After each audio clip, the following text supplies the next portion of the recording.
우린 서로를 속인 게 아니라 서로의 거울을 본 거예요. 법정. 박도연은 수갑을 찬 채 웃고 있었다.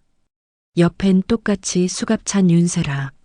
둘의 결혼 반지는 증거물 봉투 안에 들어 있었다. 6개월 전만 해도 그 반지는 사랑의 증표였다. 이제는 사기의 증거였다. 판사가 물었다. 피고인 박도연, 피고인 윤세라. 두 분은 결혼 당시 서로의 재산 상태를 알고 계셨습니까? 도연이 먼저 대답했다. 아니요. 저는 그녀가 저를 사랑한다고 믿었습니다. 세라가 비웃었다. 저도 그가 재벌 2세라고 믿었어요. 검사가 증거를 제시했다. 가짜 명함, 위조된 통장 사본, 연출된 SNS 사진들. 두 피고인은 서로에게 거짓 신분을 제시하고 결혼했으며 상대방의 재산을 노린 사기 결혼으로 판단됩니다. 세라는 손톱을 뜯으며 중얼거렸다. 그래도 잠깐은 행복했는데. 도연도 웃었다. 200억짜리 환상이었지만 판사의 망치가 내려쳤다. 징역 2년, 집행유예 3년. 두 사람은 법정을 나서며 서로를 쳐다봤다. 증오도 사랑도 아닌 그저 비슷한 종류의 인간을 본 눈빛이었다. 윤세라는 스타벅스 창가 자리에서 노트북을 펴고 있었다. 화면엔 인스타그램이 떠 있었다. 그녀는 특정 해시태그를 검색했다. 해시태그 강남 맛집, 해시태그 외제차, 해시태그 명품, 해시태그 골프. 그리고 그 중에서 진짜와 가짜를 구분하는 눈을 가지고 있었다. 세상엔 두 종류의 사람이 있어. 속이는 자와 속아주는 자. 세라는 자신의 인생 철학을 중얼거렸다. 그녀는 절대 후자가 되지 않기로 했다. 아니, 될 수 없었다. 22살 때 그녀는 사랑에 속았다. 대학 선배는 널 평생 사랑할게라고 했지만 결국 더 예쁜 여자에게 갔다. 그때 세라는 깨달았다. 사랑은 거래고 결혼은 계약이라는 것을. 그 후로 8년. 세라는 연애 전문가가 됐다. 아니, 정확히는 표적 사냥꾼이 됐다. 의사, 변호사, 사업가. 그녀는 그들과 만나고 선물을 받고 적당히 관계를 정리했다. 하지만 결혼까지는 가지 못했다. 그들은 그녀를 재미로만 봤으니까. 이번엔 다르게 해야 해. 결혼까지 가야 돼. 세라는 립스틱을 고쳤다. 그날 카페 옆 테이블에서 두 여자의 대화가 들렸다. 야, 박도연 알아? 그 남자 완전 대박이야. 누군데? 아버지가 건설회사 회장이래. 본인도 부장이고 차가 벤츠 최신형이던데? 헐, 어떻게 알아? 내 친구가 소개팅 제안받았대. 근데 거절했대. 바빠서. 세라의 귀가 쫑긋했다. 박도연, 건설회사 회장 아들. 벤츠? 부장? 그녀는 즉시 인스타그램을 검색했다. PARKDOH와 EUNOFFICIAL. 계정이 떴다. 프로필 사진은 골프장에서 찍은 것. 맞춤 정장, 명품 시계, 자신감 넘치는 미소. 찾았다. 세라는 미소 지었다. 그날부터 그녀는 도연의 동선을 파악했다. 출근 시간, 자주 가는 카페, 골프장, 헬스장. 일주일 후 세라는 그가 자주 가는 강남역 스타벅스에 나타났다. 도연은 혼자 아이스 아메리카노를 마시며 노트북을 보고 있었다. 세라는 일부러 그 옆 테이블에 앉았다. 가방을 테이블에 올리다가 실수로 지갑을 떨어뜨렸다. 명품 지갑이 바닥에 툭 떨어졌다. 도연이 고개를 돌렸다. 실례합니다. 떨어뜨리셨어요. 그는 지갑을 주워 건넸다. 세라는 놀란 표정을 지으며 받았다. 아, 감사합니다. 제가 정신이 없네요. 괜찮습니다. 도연은 미소 지었다. 세라는 지갑을 받으며 일부러 그의 노트북 화면을 봤다. 건축 도면이 떠 있었다. 어머, 건축일하세요? 네, 건설회사 다니고 있어요. 멋지시다. 저는 인테리어 쪽 일하는데 건축 진짜 어려운 것 같아요. 도연의 눈빛이 달라졌다.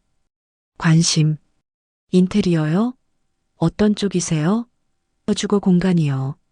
아파트 리모델링 같은 거요. 오, 그럼 우리 비슷한 업종이네요. 대화는 자연스럽게 이어졌다. 커피 한 잔, 그 다음은 저녁 식사. 일주일 후엔 데이트. 도연은 그녀를 고급 레스토랑에 데려갔다. 세라는 감탄했다. 여기 진짜 비싸다던데. 괜찮아요.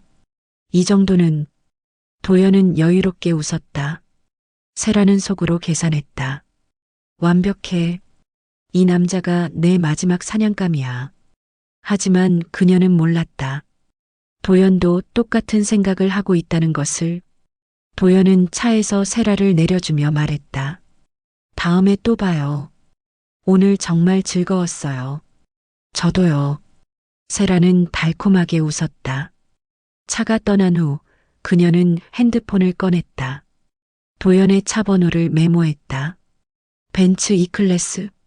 최신형. 시작됐어. 세라는 집으로 걸어가며 중얼거렸다. 하지만 그녀는 몰랐다. 도연도 차 안에서 똑같이 중얼거리고 있다는 것을. 이 여자 완벽한 먹잇감이야. 두 사기꾼의 사랑은 그렇게 시작됐다. 3개월이 지났다. 세라와 도연은 완벽한 커플이 됐다. SNS는 그들의 데이트 사진으로 가득했다. 미슐랭 레스토랑, 제주도 여행, 명품 가방 선물. 세라의 친구들은 부러워했다. 세라야, 너 진짜 대박났다. 남편감 제대로 잡았네. 하지만 세라는 조금 이상했다. 도연이 부모님은 왜 한 번도 못 봤을까? 도연은 늘 똑같은 대답을 했다. 부모님이 해외에 계셔서요. 아버지가 해외 사업 하시거든요. 곧 들어오실 거예요. 그럼 결혼 전에 인사드려야 하지 않아? 괜찮아요.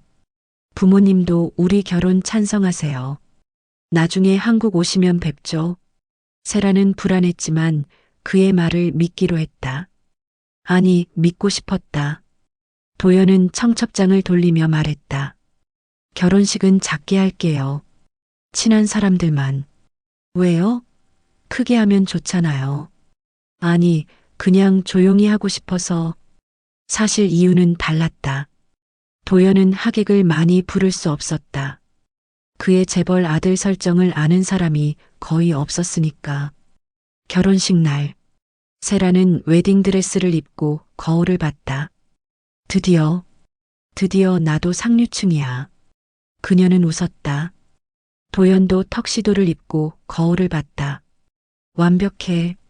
이 여자 재산으로 새 출발이야. 그도 웃었다. 식장은 고급스러웠다. 세라가 요구한 대로 꾸며졌다. 하얀 장미, 샹들리에, 피아노 연주. 하객들은 감탄했다. 우와, 진짜 돈 많이 쓴 것 같아. 신랑 집안이 부자래. 줄에 없는 시기였다. 도연이 원했다. 우리 둘이 서양만 하면 돼요. 신부 입장. 세라는 아버지 팔을 잡고 걸었다. 도연을 바라보는 그녀의 눈엔 사랑이 있었다. 아니, 사랑이라고 믿고 싶은 무언가가 있었다. 서약. 신랑 박도연, 신부 윤세라를 평생의 배우자로 맞이하겠습니까? 예. 신부 윤세라, 신랑 박도연을 평생의 배우자로 맞이하겠습니까? 예. 반지 교환. 도연이 세라의 손가락에 반지를 끼웠다. 18K 화이트 골드. 세라도 도연의 손가락에 반지를 끼웠다. 둘은 키스했다. 하객들이 박수쳤다. 피로연. 세라는 친구들에게 자랑했다. 남편이 정말 멋지지? 부럽다. 너 진짜 잘 만났어. 도연도 지인들에게 소개했다. 제 아내예요. 예쁘죠? 형수님 미인이시네요. 신혼여행은 몰디브였다. 5성급 리조트, 수상 방갈로, 스노클링. 세라는 행복했다. 여보, 우리 평생 이렇게 살자. 도연은 웃었다. 그럼요. 당연하죠. 하지만 두 사람 모두 속으로 계산하고 있었다. 세라는 이 남자 재산이 얼마나 될까? 를 생각했고, 도연은 이 여자한테서 얼마나 뺄 수 있을까? 를 생각했다. 몰디브 바다는 투명했다. 하지만 두 사람의 마음속은 그보다 더 깊고 어두웠다. 한국으로 돌아온 후 신혼집 생활이 시작됐다. 강남 신축 아파트. 전세 5억. 도연이 계약했다. 여보, 이 집 정말 좋아. 고마워. 세라는 안았다. 도연은 웃었다. 하지만 그 전세금은 사실 세라의 예금에서 나온 것이었다. 도연이 잠깐 자금이 묶였다며 빌린 돈. 곧 갚을게요. 다음 달에 프로젝트 끝나면 바로. 세라는 믿었다. 아니, 믿고 싶었다. 결혼 한 달. 두 사람은 아직 행복한 척하고 있었다. 결혼 2개월째. 카드값 고지서가 도착했다. 세라는 봉투를 뜯었다. 그리고 눈이 휘둥그레졌다. 830만 원. 대부분 도연의 소비였다. 골프장, 고급 레스토랑, 명품 매장. 여보, 이거 뭐예요? 세라가 고지서를 들이밀었다. 도연은 당황했다. 아, 그게 회사 사람들이랑 접대가 좀 있어서 830만 원이나요? 곧 회사에서 정산해 줄 거예요. 걱정 마. 하지만 정산은 없었다. 다음 달에도 그 다음 달에도. 세라는 점점 불안해졌다. 여보, 통장 좀 보여줄 수 있어요? 왜? 그냥 우리 재정 상태 좀 확인하려고. 도연은 망설였다. 그럴 필요 없어. 내가 다 관리하고 있으니까. 아니, 우리 부부잖아요. 투명하게 하자고 했잖아요. 알았어, 알았어. 나중에 보여줄게. 나중은 오지 않았다. 세라는 도연이 출근한 사이 서재를 뒤졌다. 책장 뒤에 숨겨진 통장. 떨리는 손으로 열었다. 잔액 8,400원. 뭐야? 이게 다야? 세라는 주저앉았다. 머릿속이 하얘졌다. 전세금 5억은? 벤츠는? 명품 시계는? 모든 게 거짓말이었나? 그때 현관문이 열렸다. 도연이 일찍 퇴근했다. 여보 왔어? 그는 웃으며 들어왔다가 서재에 앉아 있는 세라를 봤다. 그녀의 손엔 통장이 들려 있었다. 왜 내 통장을 뒤져? 도연의 목소리가 차갑게 식었다. 당신 사기꾼이지? 세라가 떨리는 목소리로 물었다. 전세금은? 차는? 모든 게 거짓말이었어? 도연은 한참을 침묵했다. 그리고 웃었다. 그래, 사기꾼이야. 만족해? 뭐라고? 전세금은 내 돈이고 차는 렌트야. 시계는 짝퉁. 만족했어? 세라는 울음을 터뜨렸다. 왜 나한테 이래? 도연은 소파에 앉으며 말했다. 왜? 웃기네. 너도 다르냐? 넌 날 사랑한 게 아니라 내 재산을 노렸잖아. 그건. 세라는 말을 잊지 못했다. 부인하지 마. 내가 날 처음 만났을 때부터 알았어. 내 눈빛. 돈을 보는 눈이었어. 우리 서로 똑같아. 세라는 고개를 들었다. 눈물로 범벅이 된 얼굴. 그럼 우린 뭐였어? 이 결혼은 뭐였어? 도연은 냉소했다. 거래지. 나는 내 재산을, 넌 내 신분을 서로 이용한 거야. 당신 최악이야. 너도 마찬가지야. 둘은 서로를 노려봤다. 사랑은 증오로 바뀌었다. 아니, 애초에 사랑이 아니었을지도. 그날 밤부터 집은 전쟁터가 됐다. 세라는 이혼을 요구했다. 위자료 받고 헤어질 거예요. 도연은 비웃었다. 위자료? 내가 사기 결혼한 거 폭로하면 넌 끝이야. 당신도 끝이잖아. 그럼 같이 무너지자. 누가 먼저 죽나? 서로를 향한 칼날이 빛났다. 세라는 변호사를 찾아갔다. 남편이 사기꾼이에요. 고소하고 싶어요. 변호사는 서류를 검토하더니 고개를 저었다. 어려울 것 같은데요. 결혼 전에 재산 조사를 안 하셨잖아요. 게다가 전세금도 부인 명의 계좌에서 나갔고요. 그럼 전 어떻게 해요? 이혼은 할 수 있어요. 하지만 위자료는 힘들 것 같네요. 세라는 절망했다. 5억이 날아갔다. 아니, 그것보다 자존심이 무너졌다. 도연도 변호사를 만났다. 아내가 저를 사기꾼이라고 고소하려고 해요. 증거가 있나요? 통장이요. 잔액이 거의 없어요. 그것만으론 사기죄 입증이 어렵습니다. 결혼 사기는 처음부터 속일 의도가 있었다는 걸 증명해야 하는데, 그럼 전 괜찮은 건가요? 일단은요. 하지만 이혼 소송에서 불리할 수 있습니다. 두 사람은 다시 만났다. 집 거실. 테이블을 사이에 두고 마주 앉았다. 마치 협상 테이블 같았다. 이혼하자. 세라가 먼저 말했다. 좋아. 근데 조건이 있어. 도연이 답했다. 뭔데? 위자료 없이 깨끗하게. 말도 안 돼. 내 돈 5억 날렸어. 내가 자발적으로 준 거잖아. 세라는 이를 갈았다. 당신, 진짜 협박하지 마. 나도 내 영상 있어. 도연은 핸드폰을 꺼냈다.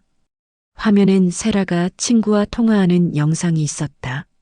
언니, 나 대박 났어. 남편이 재벌 2세래. 이제 평생 놀고 먹을 수 있어. 영상 속 세라의 목소리. 도연은 웃었다. 이거 퍼지면 넌 끝이야. 결혼 사기꾼으로. 세라는 얼굴이 하얗게 질렸다. 그건 너도 나랑 똑같아. 우린 서로를 이용한 거야. 인정해. 둘은 침묵했다. 그리고 깨달았다. 서로를 무너뜨리면 자신도 무너진다는 것을. 하지만 이미 늦었다. 세라는 도연의 사기를 경찰에 신고했고, 도연은 세라의 결혼 사기를 반박 고소했다. 경찰은 두 사람 모두를 조사했다. 피의자 박도연, 결혼 전 허위 사실을 고지한 사실이 있습니까? 예. 피의자 윤세라, 피해자의 재산을 노리고 결혼한 사실이 있습니까? 예. 검찰은 두 사람 모두를 기소했다. 죄목 사기. 법정 날짜가 잡혔다. 세라와 도연은 피고인석에 나란히 앉았다. 신혼 때는 침대에 나란히 누웠는데 이제는 법정에 나란히 앉았다. 판사가 물었다. 두 피고인은 결혼 당시 서로를 속일 의도가 있었습니까? 도연이 답했다. 예. 세라도 답했다. 예. 방청객들이 웅성거렸다. 기자들이 사진을 찍었다. 다음 날 신문 헤드라인. 서로를 속인 부부, 법정에 서다. 세라는 그 신문을 보며 눈물을 흘렸다. 도연은 그 신문을 찢어버렸다. 선고 공판. 판사가 망치를 들었다. 피고인 박도연, 피고인 윤세라에게 각각 징역 2년에 집행유예 3년을 선고합니다. 징역은 면했지만 두 사람의 인생은 이미 무너졌다.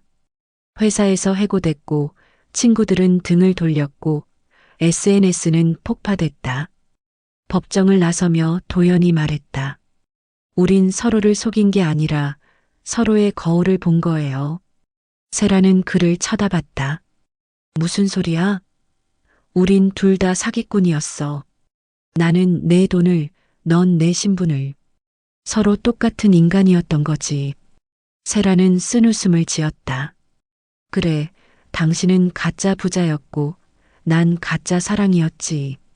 근데 알아? 잠깐은 진짜 같았어. 도연이 말했다. 뭐가?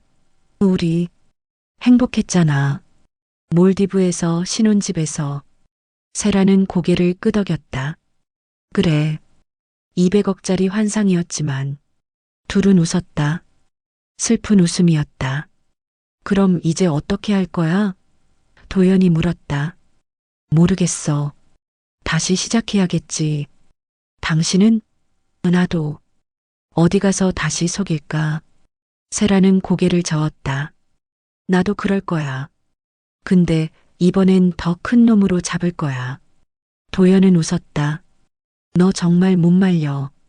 당신도. 둘은 헤어졌다. 세라는 왼쪽으로, 도연은 오른쪽으로. 결혼 반지는 이미 팔아버렸다. 당장 필요한 건 돈이었으니까. 세라는 카페에 앉아 노트북을 켰다. 다시 인스타그램을 검색했다. 해시태그 강남, 해시태그 외제차, 해시태그 부자. 새로운 타겟을 물색했다.